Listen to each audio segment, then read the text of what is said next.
From WHQR Public Media, this is the Newsroom. I'm Ben Schachtman. Thanks for joining us. On today's show, we're talking about funding for the public schools in New Hanover County. That's over $300 million a year and hundreds of millions more for capital needs. That money comes from a complicated assortment of federal, state, and local sources, meaning 3 different levels of political uncertainty when it comes to funding. This year, the district faces what several board members have described as a triple whammy: a reduced county budget, a state budget in limbo, and long-term uncertainty around federal funding and the fate of the Department of Education. And then there's capital needs, like the 9-figure proposals to rehab or replace New Hanover High School. The campus has suffered generations of underinvestment and deferred maintenance, and those chickens have come home to roost. But that's only part of the district's facility needs, which could reach $1 billion. So on today's show, we're going to unpack where the money is and isn't coming from, what these budget shortfalls mean, and some suggestions for addressing the problem. And with me here to do that is my colleague Rachel Keith, who has done a ton of reporting on this. Rachel, thanks for being here. Thank you. So, as I said, we've had a lot of reporting, you've had a lot of reporting on the local education budget, and we haven't had a chance to put it all in one place. And I think this is the time to do it. And there's kind of 2 big pieces. There's lots of moving pieces, but there's 2 big pieces. And that's the operational budget and then capital. So we're going to take these in 2 halves. And operational is what most people, I think, are talking about when they're talking about school funding. It's really like teacher pay, because most of what schools spend their money on in their operational budget, their annual budget, is people. And Dr. Christopher Barnes, who is the superintendent, has said that is 83% of their budget. Right. So that gets paid for in a bunch of different ways, and there's holes in each one of those funding streams. So let's break this down. Christopher Barnes had said, I think there was a $13 million hole last year, and this year there's a $5.2 million hole. That's correct. And that's in the operational budget. So that's sending checks to teachers and nurses and principals. How do we get here? How did we get here? That's a big question. You'll see our reporting was accurate when we reported last budget cycle. It was $20 million, but of that $20 million, they were kind of not expecting the $13 million to go, but the $7 million they knew was going to be running out because of the COVID relief funding. Right. You're going to hear about this a couple times during today's show, and that is there were a number of things that had been policy wants, the things that officials, both at the county and the school board, had wanted to do, but just never had the money for. And when both ARPA funding, that's for the county, and ESSER funding, that was for the school. That's the federal COVID relief. That was the federal COVID relief packages. There were a lot of good programs I think a lot of people were fairly positive about. And that money was sort of running out in tranches. And last year we saw sort of the last batch of that fall away. So moving on, I think part of what's interesting here is that we've got, obviously, there's some divisive politics on both the County Board of Commissioners and the current school board. But the school board's job is to run the school district. And so whatever they think about state or federal or local funding policies, they're ultimately the ones sort of holding the bag for funding shortfalls. So the school board is in charge of an over $300 million operating budget, and that comes from state, federal, and local funds. So last year, the state provided about 61% of that operating budget. The county supported 32%, and then federal money supported about 6%. And again, the school board is not in charge. They are in charge of that purse, but the county commission is the local funding source that releases those funds, the local property tax, to them. So they really do control those purse strings. And I talked to Pat Bradford about this. She is a Republican. She also oversees the Finance and Bond and Capital Committee. And this is her summation. I talked to her about a month ago about what's happening with all the funding. They're always late to the party, or they just skip the party with funding public schools, in my opinion. I don't speak for the board, of course. That's just my opinion. And again, I don't want to be a cranky baby, but I feel like I'm on my knees with my hand out begging.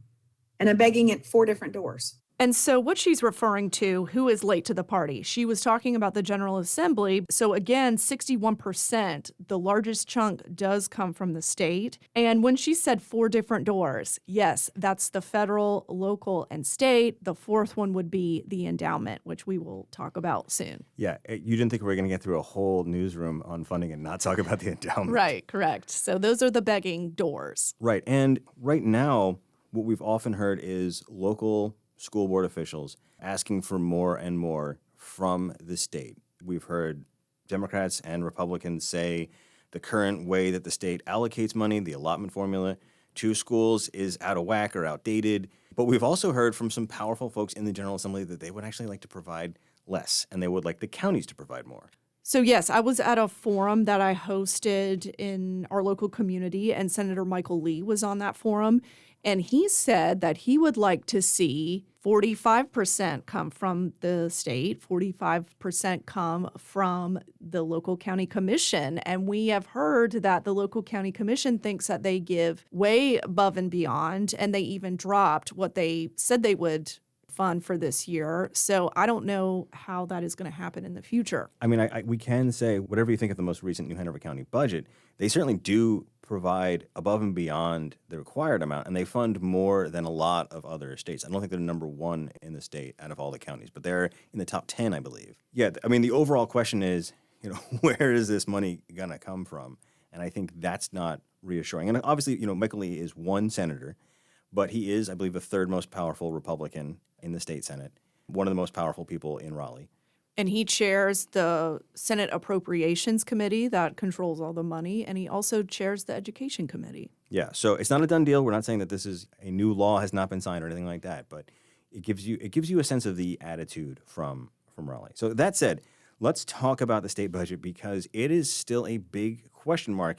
And remember, the fiscal year started a month ago. On July 1st, Dr. Christopher Barnes had to have a budget that was ready to go. The county commissioners approved their amount of funding in June. And so now we're just sort of in the ocean without a map a little bit. Yeah, from meetings this week, they are saying we don't have this yet. And so they can't really say positively how they're going to fill all of these holes that they're dealing with, which I'll talk about soon. But Barnes said he was going to give an update next week at the board meeting, and they are still kind of working this out, but they're all waiting on pins and needles for this budget to be passed. Right, and you may have heard that this week, as we're recording this on Thursday, on the last day of July, and as of right now, the House has introduced what's called a mini budget, which does keep some of the gears of government turning. We've seen this many times when the House and Senate are at an impasse. Again, even though the General Assembly is controlled by Republicans in both houses, the House and Senate themselves do not agree. Destin Hall and Phil Berger have been at loggerheads over a number of issues. So what this mini budget does is it keeps the lights on for a lot of things, and it funds what's called step pay increases.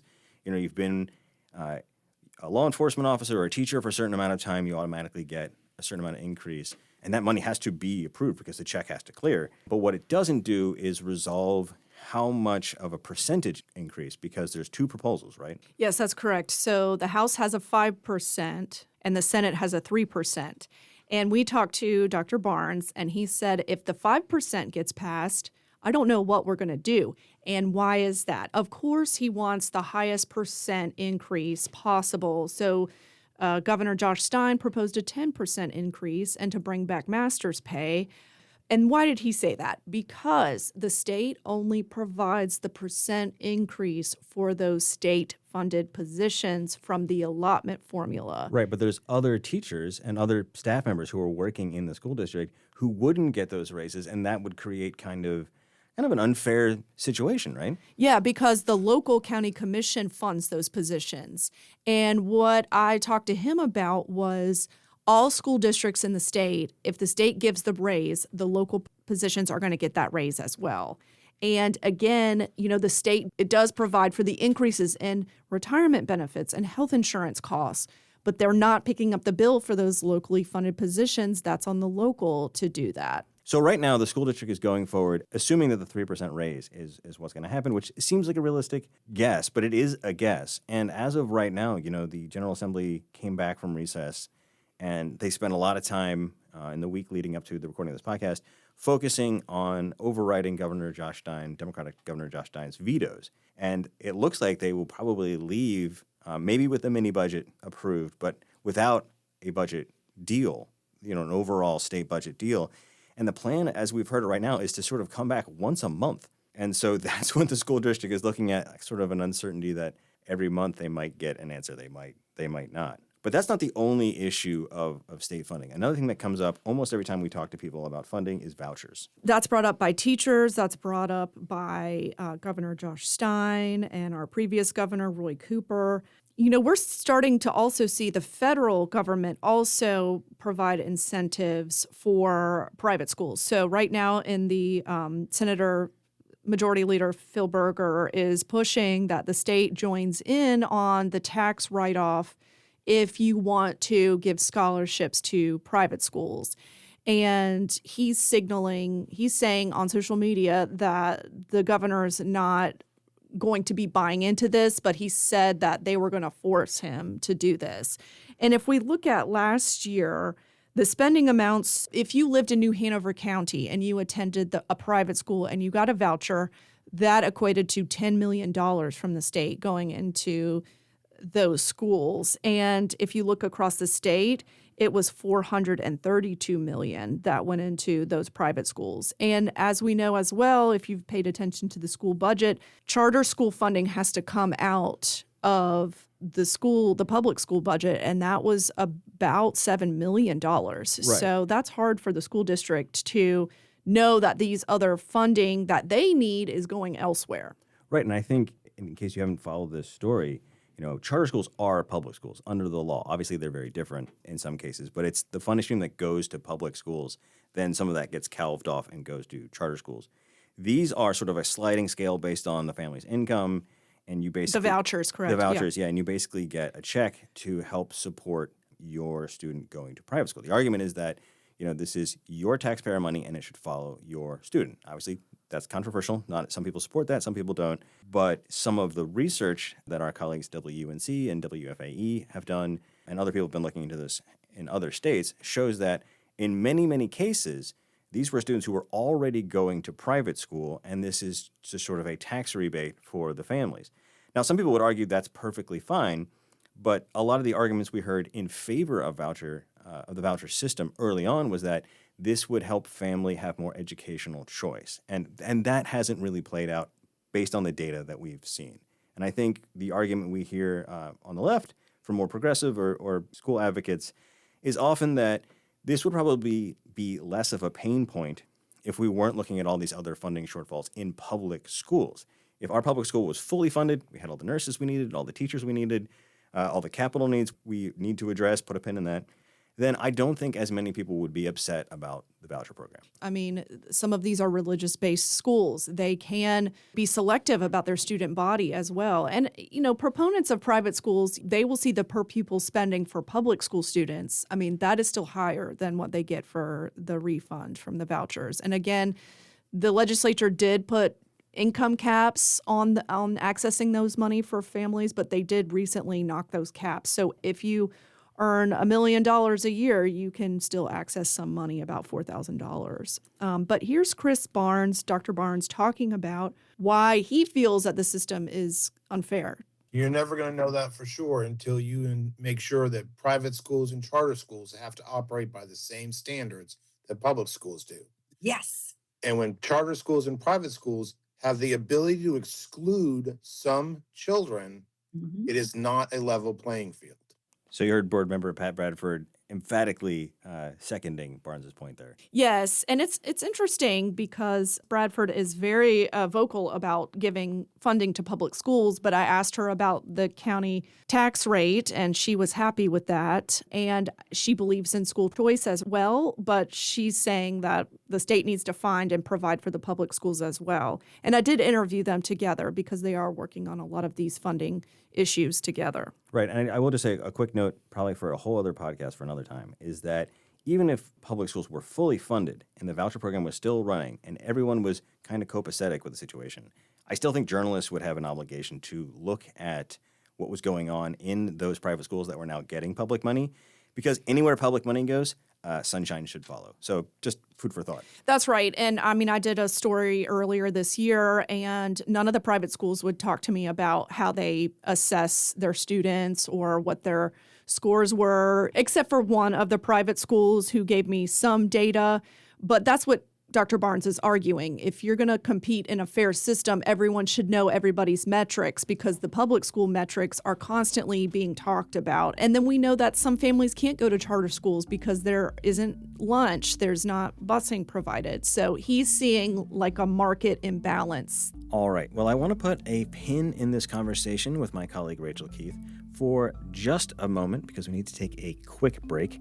And when we come back, we'll have more about funding for public schools in New Hanover County. We've been talking about state funding, and when we come back, I want to talk about local funding. I'm Ben Schachtman. You're listening to The Newsroom. Stay with us.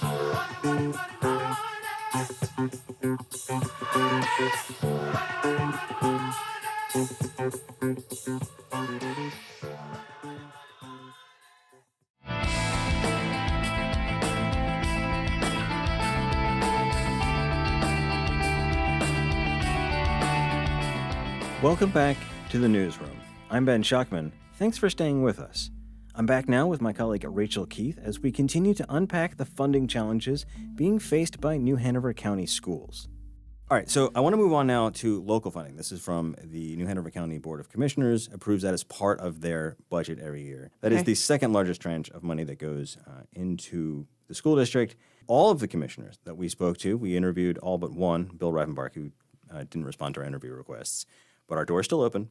The other four commissioners, 2 Republicans, 2 Democrats, all said that school funding was important to them. And when they were doing across-the-board cuts, meaning every department in the county that was getting cut, they exempted the sheriff's office and the school district. And so a lot of people thought, okay, by and large, setting aside capital, because that was a different issue, and they did not give all the capital funding the school wanted. But as far as operating funding, most of the process, starting in February and running through May, it looked like the school district was going to get what it had basically asked for.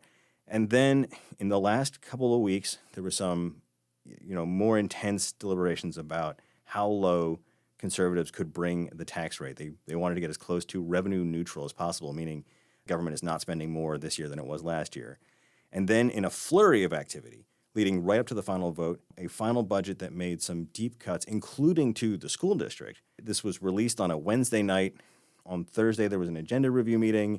So, we had some people in the press, some people in the county were seeing this budget for the first time. Democratic commissioners Rob Zappel and Stephanie Walker were seeing some of this stuff for the very first time. And I'll just do our disclosure note here that Rob Zappel is a member of our board of directors, but he has no say in editorial decisions, and we didn't consult with him in any way for this podcast. But a lot of people were blindsided by this budget, and there were some things in this budget that directly impacted the school district. Yes, and it equates to about $5 million, and we'll get into what that was. And yes, and here is Stephanie Walker, and I talked to her after the budget vote when I found out about this $5 million hole that was very sudden for the school district. And I was very much against this budget.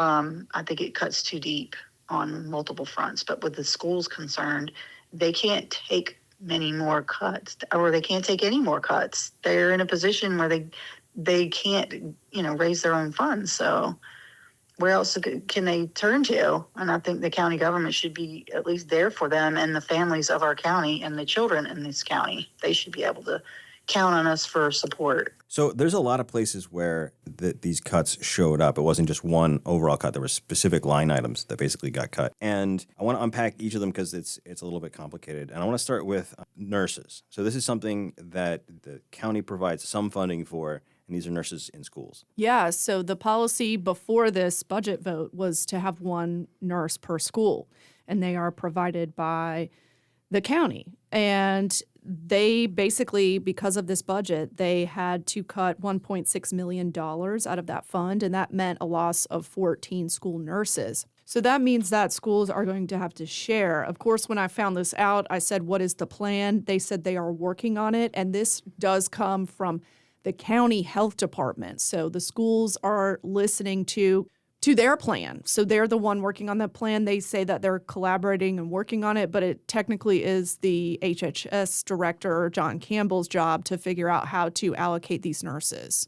Okay, so another issue is a $2.3 million supplement. Now, this was, correct me if I'm wrong, this was money that was provided by the state and is kind of pegged to the wealth of a county. I mean, this in broad terms. This is not the exact technical specs, but when New Hanover County did its revaluation last year, it increased property values across the board somewhere around 67%, a dramatic, significant increase in the value of property. $80 billion. Yes. And because of that, the state's saying, like, okay, well, you're a wealthier county now, at least on paper.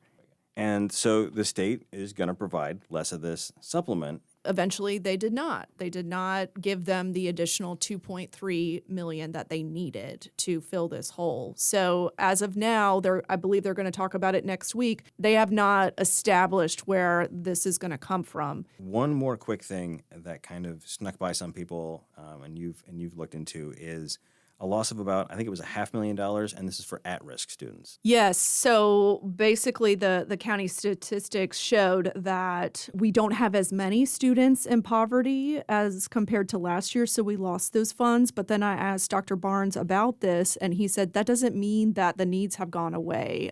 We still needed those funds. We still have very vulnerable students. Another issue that you've covered a lot was a loss of almost $1 million. I think it was $975,000 for pre-K classrooms. These aren't the only pre-K classrooms that the school has. The county was basically funding 12, and there are other ones beyond that. But the part that the county funded, 6 had been around for a long time. And during COVID, again, that ARPA money that we've been talking about, the county used some of that to double the number, basically, of classrooms. About 108 additional pre-K students were now getting to go to pre-K. And this is something that had been something that policymakers wanted to do, but they had just never made it a budget priority.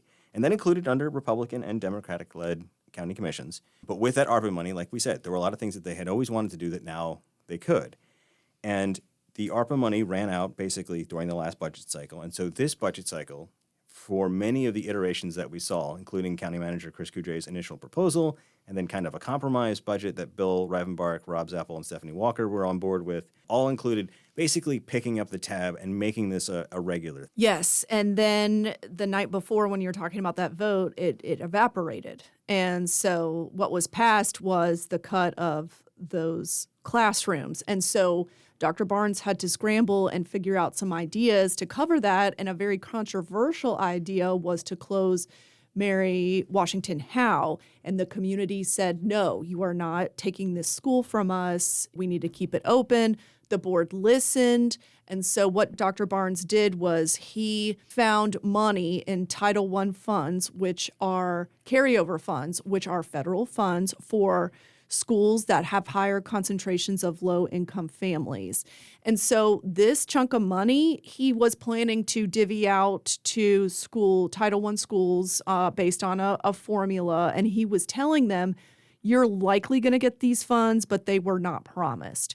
So he found a way to do a stopgap for next year for those 108 students, but he doesn't know what they're going to do after next year. And again, those Title I schools, they thought maybe they could hire a new person or do something special for the school that they needed or buy new materials. They can't do those with those additional funds. So once you patch a hole, that's a loss somewhere else. Exactly, yeah. And we should note that Mary Washington Howe serves a lot of Black and Hispanic students, and the Black community, in particular the NAACP of New Hanover County, organized a meeting, and Democratic and Republican school board members. Yes. In fact, in my opinion, too many, because I think they actually formed a quorum. The district disagrees with me, but I think they accidentally held a public meeting illegally because they didn't sort of notice it. But they should get credit because they did go, and they were kind of walking into the lion's den because this was a very unpopular suggestion, but the board members went and they listened to the community, and like you said, they were able to sort of come up with a 1-year stopgap. So credit where it's due.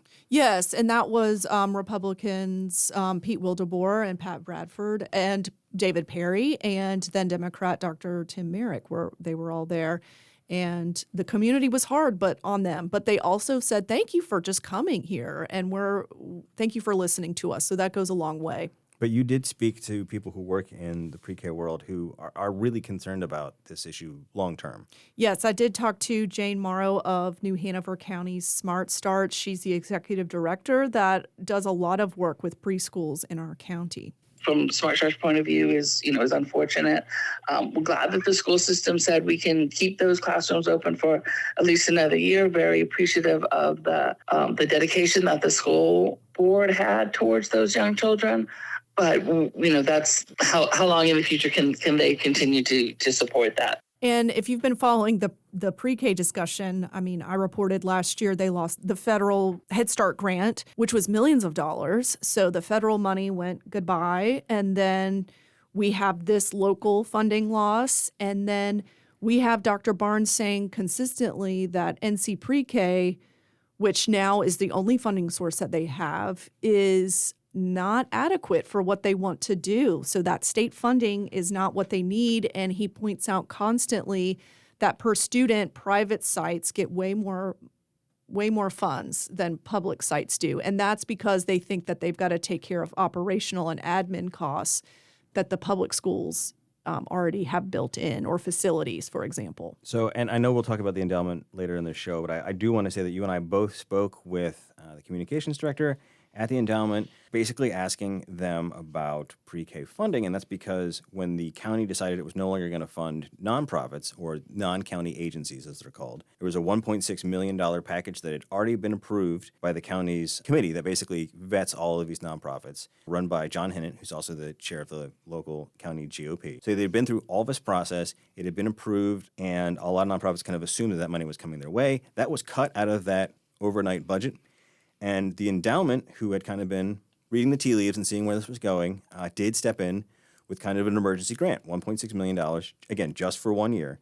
But they moved very quickly. They delivered the funding. I know a lot of people in the nonprofit world, including us, who were very relieved to see that. But it begged the question, if the endowment can move that fast, right, and just plug, $1.6 million budget hole, could they not plug a $975,000 budget hole for pre-K?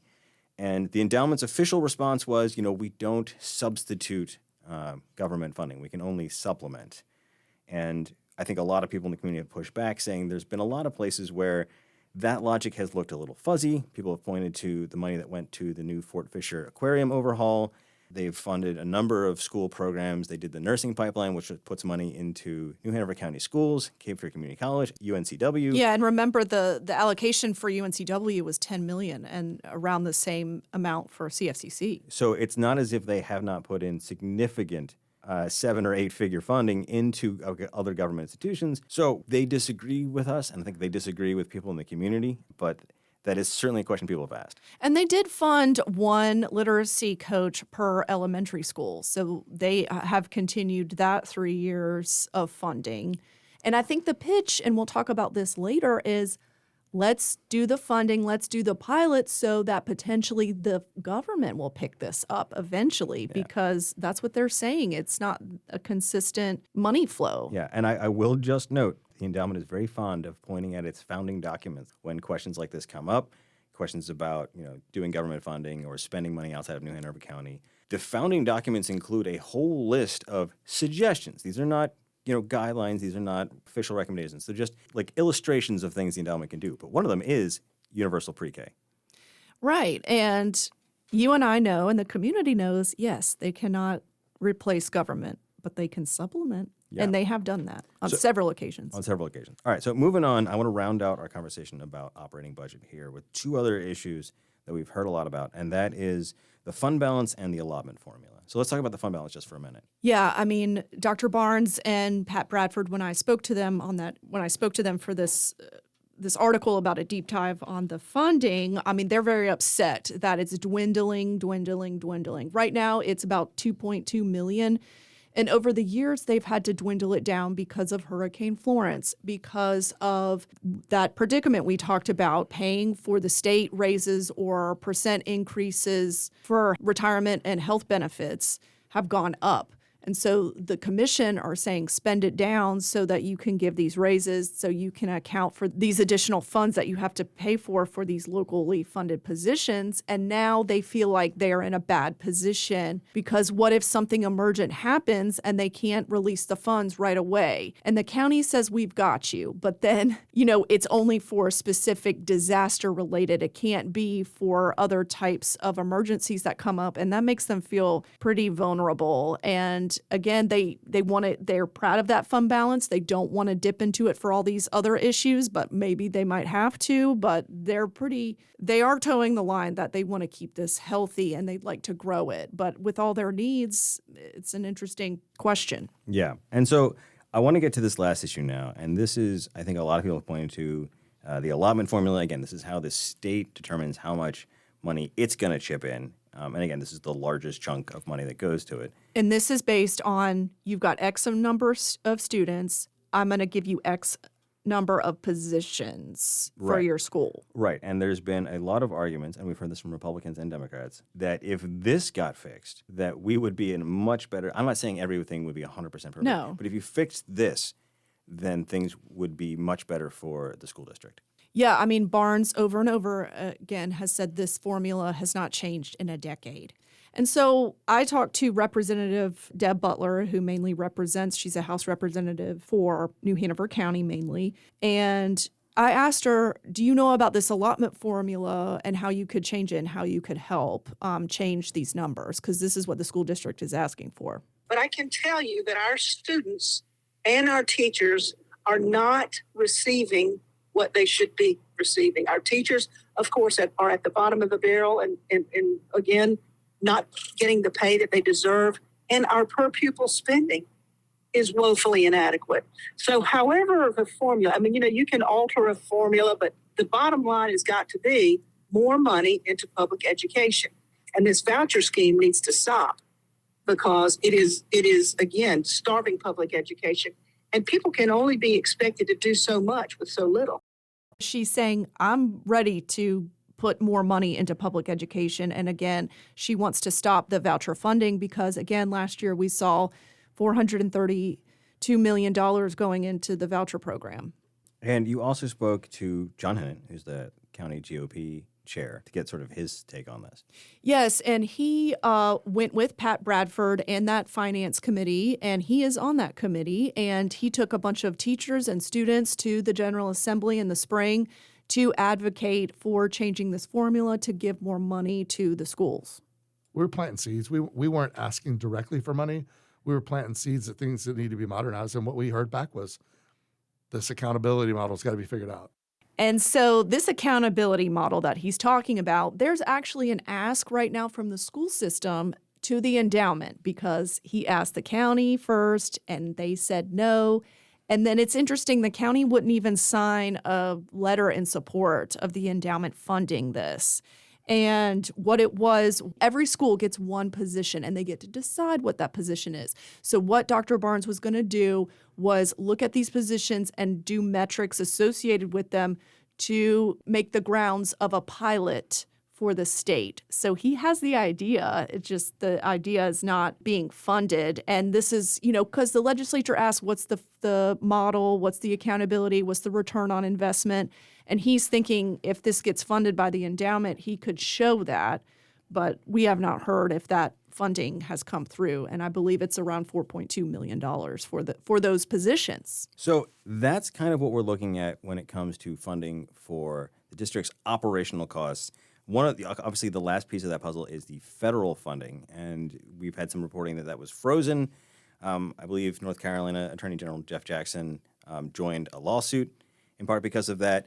That money has been unfrozen. I think some people are still waiting for the official, they want a piece of paper in their hand. Yeah, that's what Dr. Barnes said to me when I put him to this. Do you feel like you've got the federal funds that you need? And he said, I'm not going to say anything until I get the actual paperwork in my hands that these funds are in fact released. And I will say to end this operating budget discussion out, this $5 million hole, he might, if he doesn't get the funds he needs, he might need to cut 50 to 100 positions. He has not done this yet. He has said that several times. But if the state budget comes under, or maybe that 5% gets passed, or he can't find the money for the 2.3 state funding loss for the supplements, there might have to be some cuts. He keeps saying over and over again, last year he had to make over 300 cuts. So he is not happy with the funding and the support he's getting for the school district. Yeah, and I'll say this as the last thing about the operational funding is that we saw some people sort of dismiss federal funding because it was, as some people would say, only 6%. And yeah, that is a minority of their budget. It's a small portion of their budget, but it's a small portion of a over $300 million budget. So 6% is over $15 million, closer to $20 million. That's a lot of people, you know? And again, most of the money that goes to public schools goes to staff. So if you're cutting $18 million, $19 million, that's a lot of positions. And that is a problem that the school district has to figure out because they've gotten what money they're going to get from the county. It looks like they've more or less gotten what they're going to get from the state. And so now it's just internally moving things around, and there's just not a lot of give there. All right, well, we need to take one more quick break, but we'll be back in just a moment with my colleague Rachel Keith to continue unpacking the funding situation for New Hanover County Public Schools. We've been talking about operational costs. When we come back, we're going to talk about the big one, capital funding. That's for facilities like New Hanover High School. I'm Ben Schachtman. You're listening to The Newsroom. Stay with us.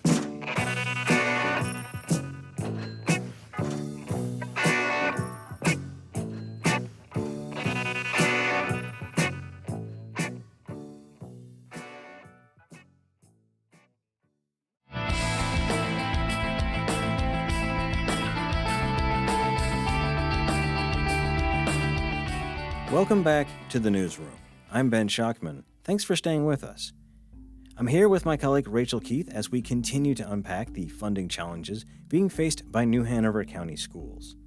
Okay, so we've broken down operating budget. That's year over year, mostly paying staff.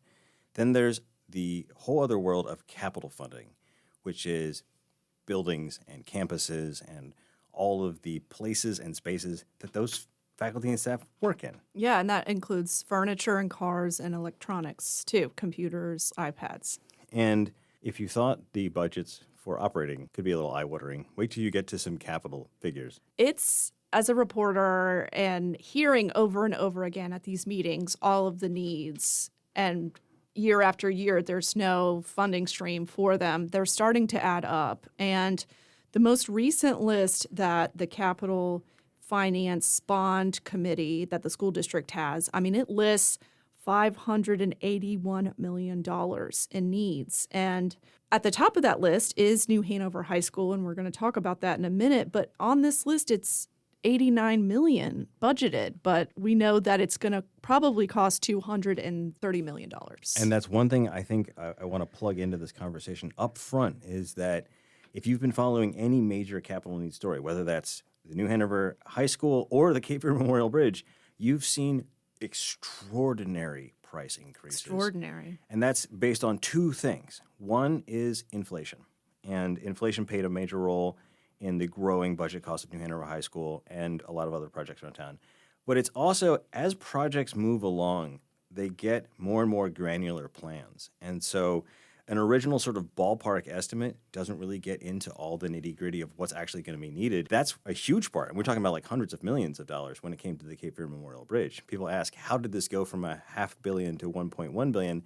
Those two things, knowing more about what you're actually going to have to do and inflation. So those two things together drive up costs. So when you talk about a 2023 estimate, you can't really rely on that to be the real cost, especially if the project might not break ground until 2026. So when we get to New Hanover High School, I think one good thing that the design team has done is to start to build in some of that economic instability and just knowing that there's going to be some inflation. Yes, and if you look at this list, and we can post this too, I mean, you've got Isaac Bear, $46 million.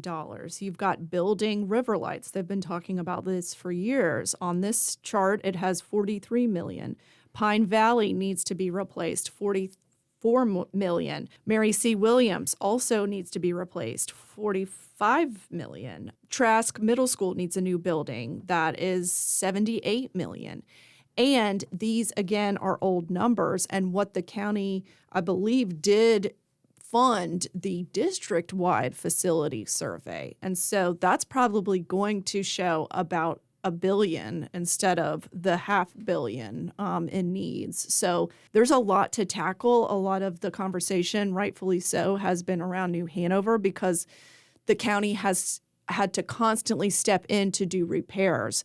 $3 million for Brogdon Hall, close to $9 million already for New Hanover High.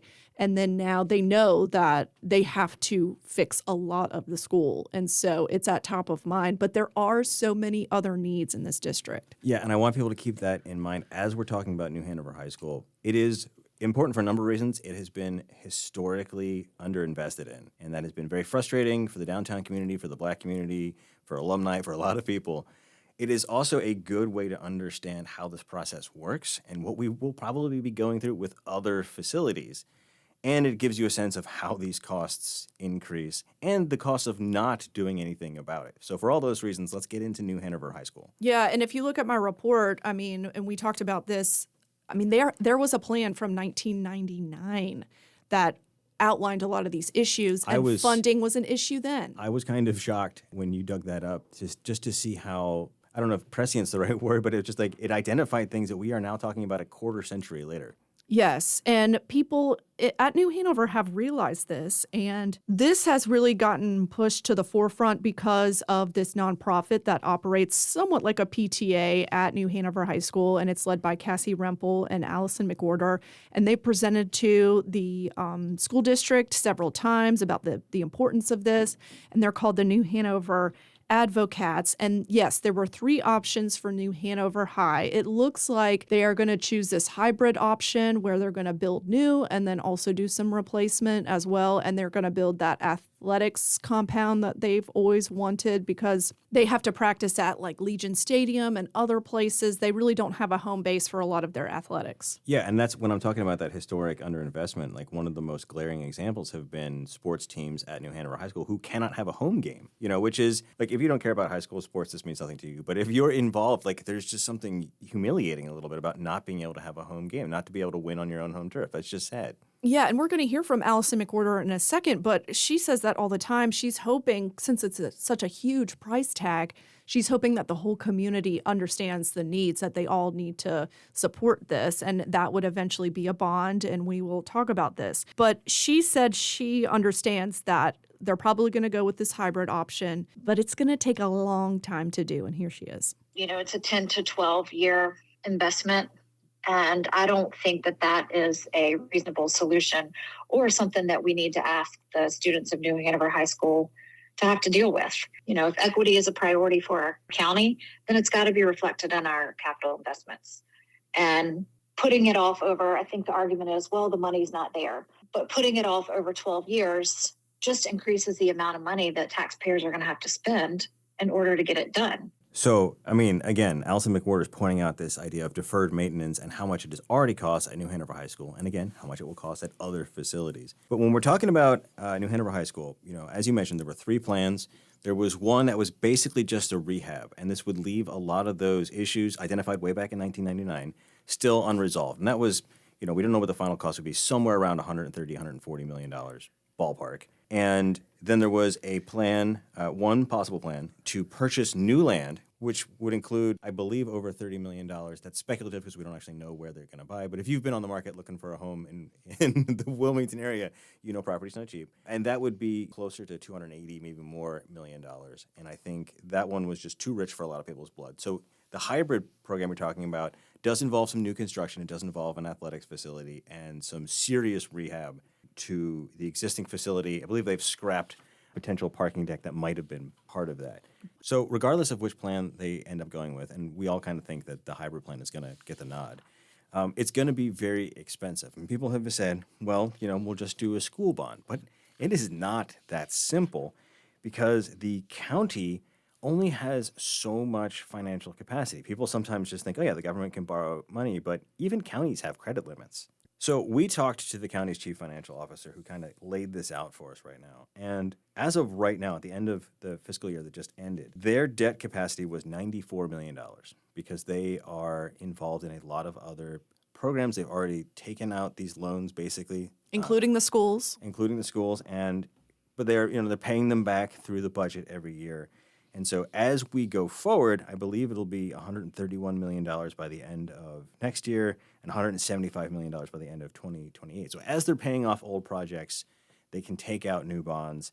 And right now, that sort of credit limit, I know that's not exactly how it works, but it's analogous to a credit limit, is based on the county's own policy, which is pegged to the number of people in the county. So it's for every person in Hanover County, they can basically borrow $2,200. And they could change that because, Rachel, you and I looked at some other counties around the state, and there are other places that have much more significant loan balances, so to speak. Yeah, and you said that they're looking to change this, possibly, this policy so that they can put a larger amount on this bond ask so they can get more projects done that the public is saying needs to be done. Exactly, yeah. So that could change. Again, we don't know what kind of financial advice they're going to get, but they're at least looking at it.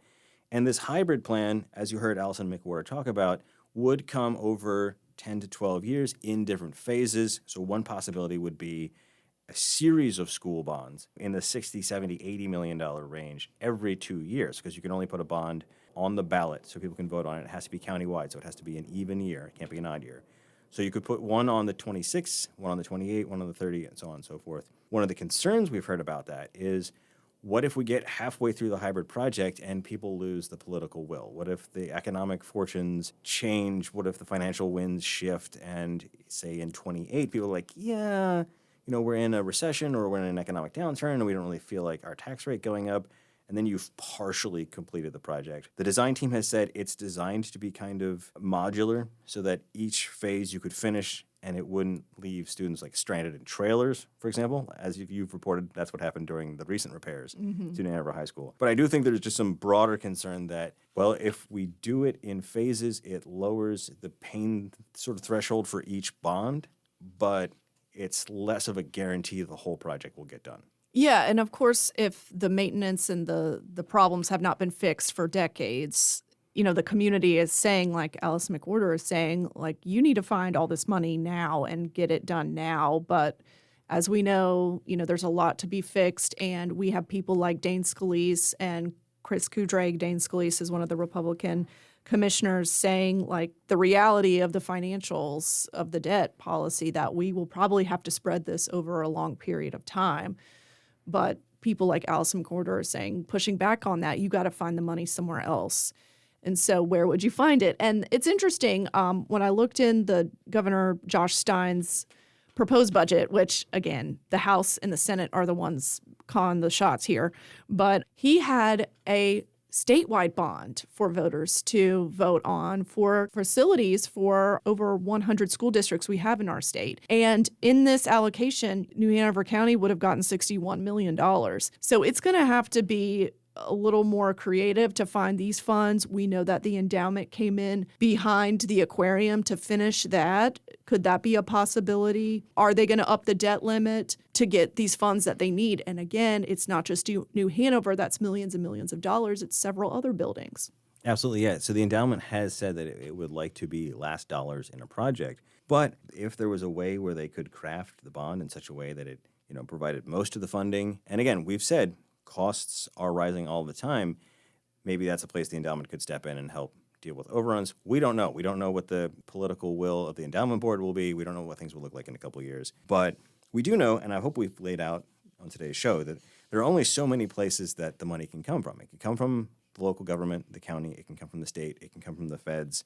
The endowment is a little bit of a question mark now, and we don't know what they will feel like in the future. I know that there are some people on the endowment board who feel like, because the IRS will require them to start spending more money, not that they haven't been spending money already, they've been putting a lot of money into the community, but they will have to increase that to somewhere north of $80 million every year. There are some people on the endowment board who've said there is no way, and in fact, board member Woody White has said publicly on Twitter, on X, that without working with the government, There's no way that they can put that much money out every year. I don't know if that will mean the school district specifically, but we could see a change in how they view that supplement for a substitution. So there are other places where money can come from for some of these issues. There are always nonprofits, communities and schools. It's a good example, who are trying to provide some wraparound services.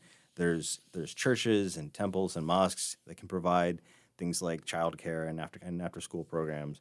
But when we're talking to the big picture, the big chunks of money, I think we've laid it all out. But before we go, I want to touch on a few things that people bring up that don't seem like, at least in the pragmatic short term, like answers to this funding problem. A big one, I have to say, is the Leandro case. So, Rachel, for people who have not followed along at home at all, what is the Leandro case? It was a case that said that every child deserves a basic sound education. And basically, it was a suit that was brought by some rural districts, families living in rural communities, and saying, we need more money to educate these students. And so it's a long story, but I mean, basically, it looks like some of the funds were about, and there was this big plan. There was this big remedial plan that experts independently worked on to say how much it would cost to provide that basic education, that sound education. And again, it was high dollar amounts that needed to go into the schools. There's been some back and forth between the courts and the legislature about, are you going to fund it, yes or no? Currently, it looks like the legislature is saying the courts cannot tell us what to do. We do not have to release these funds. Even Senator Michael Lee has said in the past that we've funded part of those plans, and it doesn't seem like there's an appetite for the state Supreme Court is controlled by the Republicans and the General Assembly is controlled by the Republicans. And it doesn't look like they're going to release those funds. And I know it's been quoted around $51 million that New Hanover County would receive if Leandro funds were released. And that's in annual funding. That's in annual funding. And so... And of course, people point to the previously Democratic-run Supreme Court, when they had a majority of Democratic judges on there, did approve this, right? So it has flipped. It could flip again. And this is not to disparage advocates, and we know there are many in our community who are pushing for the Leandro plan to be realized, for that funding to be released.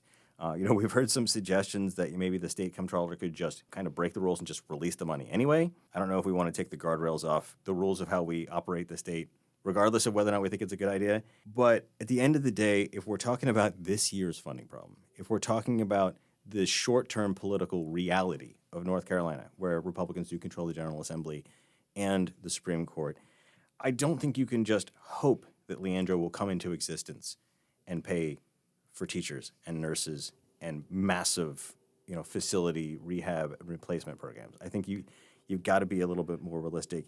If we're talking about what the school board can do and what Christopher Barnes can do with this year's budget and next year's budget, you've got to be more practical. And I know I'm being a cloud and raining on people's praise a little bit, but that's what Barnes has to work with right now. And I think it's important to be sympathetic and tuned into that. Yeah, I think school districts are doing symbolic things. Like they have passed resolutions to stop the voucher funds. They have passed next week. It is Rebecca Trammell she started I Am Leandro, and she is going to talk to the school board about passing probably a resolution to get them to support these funds. That's probably symbolic. We have Winston-Salem, Forsyth County Schools that just asked the legislature to release $46 million in funding holes that they have for their school district. So they asked for that, but it's, again, probably symbolic. I don't know if the political will is there to unleash more funds for public schools at this point. Yeah, I will say, long term, I think if we are consistently hearing from bipartisan or even Republican-controlled school boards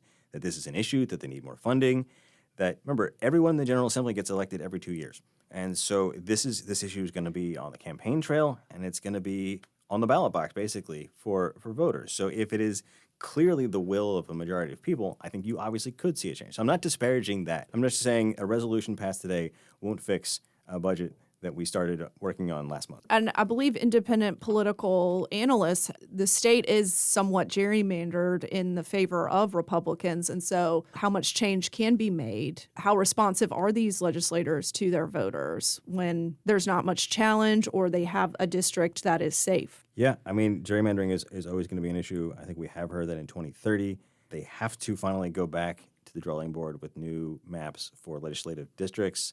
And so we could see some change there. But again, all of that on the horizon. One other quick note I want to make before we wrap this up is that we also hear about education lottery, and people say, like, what about the education lottery? What about the education lottery? And you crunch the numbers, and it's just not that much. No, last year the school district, and you can only use it for capital, you got $1.8 million, and that's typically the allotment that they're going to get each year. And a lot of those funds go into the General Assembly to decide what to do with those funds. I mean, very little trickles down to the school districts for the education lottery. Yeah, I mean, if we're talking about a $230 million project. I'm not going to say no. I don't think the school district would say no to $2 million, but it's certainly not going to solve any problem. So the last thing I think I want to talk about just for a moment is that people have suggested that if we could get more students back into public schools, whether they were being homeschooled or going to a private school or attending a charter school, that if we could get them back into the traditional public schools, that could be a solution. Yeah, I mean, because obviously the legislature does base funding on per pupil attendance. So they look at those attendance numbers constantly, the enrollment numbers, because higher enrollments mean more money. And again, the district took a huge hit. So did school districts all across the state after COVID, huge drops in enrollment. But then over the last 3 or 4 years, they have stagnated at a similar level. But this year, since they unleashed a lot more funds for the private schools, the numbers officially have not come out yet for our school district when I looked on NCDPI's website. But we're starting to hear that that's starting to decrease a little more. So it's yet to be determined if the public school can advocate for that case to come back to the public school system so that they can be well funded. Well, I hope that this has provided some people with at least a 30,000-foot view of what is going on with school funding. Obviously, there's a lot of very intricate, granular things we didn't get to. But for now, Rachel Keith, thank you very much for being here. Thank you. All right. Well, that's just about all the time we have for this edition of The Newsroom. Thanks to my colleague Rachel Keith and to WHQR's program director, Ken Campbell. If you missed any part of this show, you can find it at WHQR.org or as a podcast. Most places you can find podcasts. Music for today's show was provided by If These Trees Could Talk, Blue Dot Sessions, The OJs, and, how could I not, Pink Floyd. If you have any comments, concerns, or ideas for a future show, email us at newsroom@WHQR.org. I'm Ben Schachtman. Thanks for listening, and I hope you'll join us for the next edition of The Newsroom.